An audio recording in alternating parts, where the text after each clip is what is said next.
Hello दोस्तों, कैसे आप सब देख सकते हैं अभी सादरे भाई का मैं इंटरव्यू लेने वाला हूं, जिसके जरिए आप सबको काफी जानकारी मिलेगी वीजा नए वीजे से रिलेटेड और सऊदी अरब के जो भी न्यूज बताते हैं उसके बारे में भी मैं आप सबको कुछ जानकारी शेयर करूंगा। तो वीडियो लास्ट तक जरूर देखना। हमारे चैनल पे नए हो तो वीडियो को लाइक, चैनल को सब्सक्राइब कर देना। सादरे भाई सलाम वालेकुम। वालेकुम सलाम रहमतुल्लाहि बरकातहू। आप सभी को जितने भी भाई वीडियो देख रहे हैं सबका तहे दिल से शुक्रिया।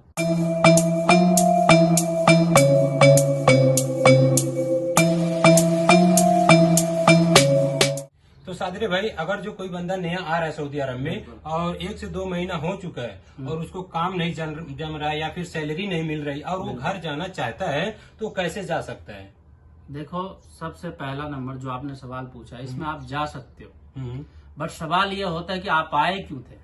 बराबर, पैसे कमाने के लिए, पैसों की जरूरत था। आप किसी भी कफिल या कंपनी के पास काम के लिए आते हो ना, तो आने के बाद जो भी कफिल या कंपनियां 3 महीने तक आपको 90 दिन तक जानबूझ के परेशान करेगा। क्यों?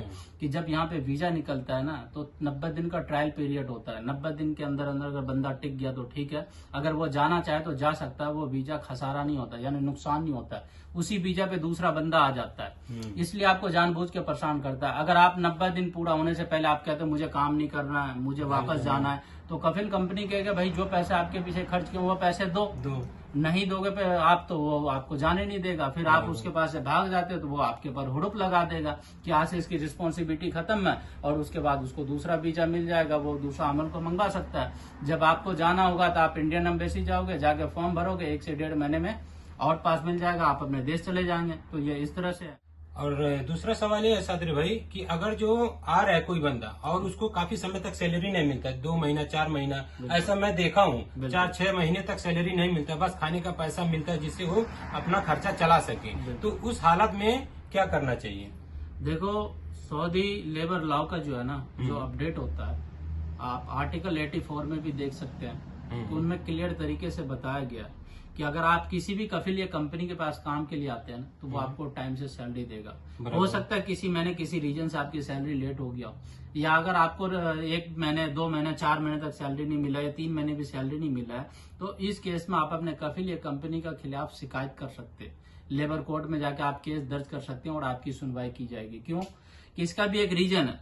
सऊदी के अंदर जो भी आदमी काम करता है ना, चाहे वो छोटे लेवल पे हो या बड़े लेवल पे, यहाँ की गवर्नमेंट का रूल है कि किसी के हाथ में कैश देना ये गुनाह है। किसी के हाथ में कैश पैसा अलाउ नहीं होता, फिर भी बहुत से ऐसे आदमी की कैश ही देते हैं। हालांकि गवर्नमेंट अलाउ नहीं कर रहा कैश देना, कहते हैं इसकी सैलरी अकाउंट खुलवाओ, इसके अकाउंट में सैलरी डालो। अगर हाथ में कैश दोगे तो जो जवाजात होता है, जो यहाँ पे मेन ऑफिस होता है, वहां से एक सैलरी की स्लिप लाया जाता है कि जितने महीने आपको सैलरी देगा उस स्लिप पे आपसे साइन करवाएगा।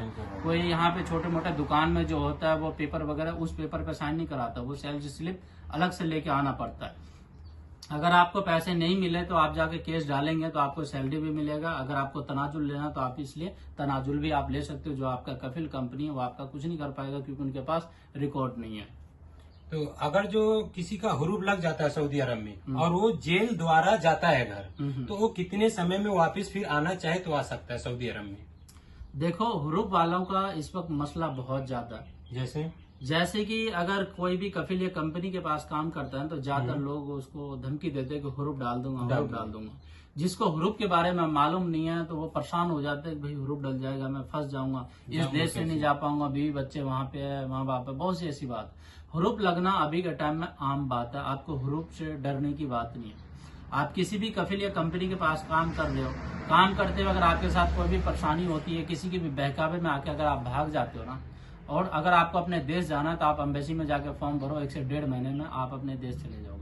एम्बेसी में भी जाते हो तो आपको एम्बेसी के अंदर घुसने के लिए नहीं दिया जाएगा। एम्बेसी के बाहर जो है ना, जो मेला लगा, मतलब इतने सारे इंडिया, पाकिस्तान, बांग्लादेश के लोग बैठे हैं ना, वो आपका काम करेगा। 40 रियाल लेगा, फॉर्म भरेगा, पूरा का पूरा आपको तरतीब करके दे देगा कि इस तरह से काम करो, फॉर्म सबमिट करके आप घर आ जाओ।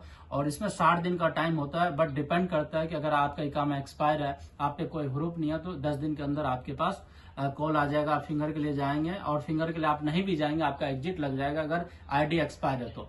अगर हुड़ूप लगा तो आप जाके फिंगर देंगे, फिंगर दे करके आएंगे, फिर जाके 10 दिन, 15 दिन, 20 दिन, 1 महीने के अंदर अंदर एग्जिट लगेगा, आप टिकट लेके अपने देश जाएंगे, तो आपके ऊपर इस पे 3 साल का बैन है। कोई भी केस अगर आपके पास होता है आपके ऊपर तो 5 साल का बैन है। अगर कोई भी आदमी पुलिस में पकड़वाता है या पुलिस किसी भी जुर्म में पकड़ के जेल में बंद करता है तो इसमें 101% उसे डिपोर्ट कर दिया जाता है। क्यों? कि कोई जुर्म होता है उसके बाद ही उसे जेल में बंद करता है, कोई जुर्म नहीं होता तो उसे जेल में बंद नहीं करता है। तो वो लोग दोबारा सऊदी लाइफ टाइम नहीं आ सकते हैं। और उम्रा वीजा भी आपको बहुत मुश्किल से मिलेगा, ये मैं कंफर्म नहीं कह सकता हूँ। वो उम्रा वीजा आपको मिल ही जाएगा, नहीं भी मिल सकता है। हाँ, ये 100% तय है कि आपको हज वीजा मिल जाएगा, क्योंकि हज के लिए गवर्नमेंट का फीस 10-12 हजार रियाल पे करना होता है। तो इस तरह से तो सादरे भाई, अगर जो कोई बंदा सऊदी अरब में नहीं आना चाहता है, लास्ट सवाल है, तो उसे क्या सजेशन देना चाहेंगे अपने एक्सपीरियंस के? देखो, कोई भी आदमी परदेश क्यों आता है? जब उसकी स्थिति खराब होती है पैसों को लेकर के। सही, ठीक है, पैसे कमाने के लिए आते हैं। अगर आपके मन में भी है पैसे कमाने का ख्याल तो आप आके पैसा कमा सकते हो। अगर आप भी किसी के बहकावे में आओगे तो आप यहाँ भी नहीं टिक पाओगे। और आने के लिए आप बिल्कुल आ सकते हो, चाहे आपका पासपोर्ट ECR हो या ECNR हो, चाहे आपने 10th की सर्टिफिकेट लगाया नहीं लगाया, वीजा भी सबका मिल रहा है, चाहे कंपनी में हो डोमेस्टिक में हो। आप कहीं से भी 60-70 हजार रुपए खर्च करके वीजा लेंगे, आप इस कंट्री में काम के लिए आ जाएंगे। आप बिल्कुल आ सकते हो, आकर के काम कर सकते हो, कोई प्रॉब्लम नहीं है, बिल्कुल नॉर्मल। मैं तो सजेशन करना चाहता हूँ, अगर आपकी स्थिति अच्छी है तो अपने देश में काम करो। अगर स्थिति अच्छी नहीं है, कर्जों को लेकर के या और भी बहुत सी ऐसी परेशानी होती है XYZ, तो आप उस हिसाब से आकर के यहाँ काम कर सकते हो। वैसे इन्होंने जो भी जानकारी दी बहुत ही अपनी एक्सपीरियंस से और काफी सटीक जानकारी दी, तो बहुत बहुत शुक्रिया। और मेरे चैनल पे आने के लिए, और डिस्क्रिप्शन में फेसबुक और इंस्टाग्राम का लिंक है, आप वहां से हमें फॉलो कर सकते हैं। और एक कॉमेडी का यूट्यूब चैनल का लिंक है, वहां से भी आप हमें सपोर्ट कर सकते हैं। तो सादरे भाई, शुक्रिया, बहुत मेहरबानी इनसे मिलने के लिए, और इन्होंने जो जानकारी दी काफी अच्छा लगा। बिल्कुल बिल्कुल। तो इस वीडियो को यहीं समाप्त करते हैं और मिलते हैं आप लोगों से किसी नेक्स्ट वीडियो में और किसी नेक्स्ट अपडेट के साथ। तब तक के लिए खुदा हाफिज। खुदा हाफिज, मासलामा।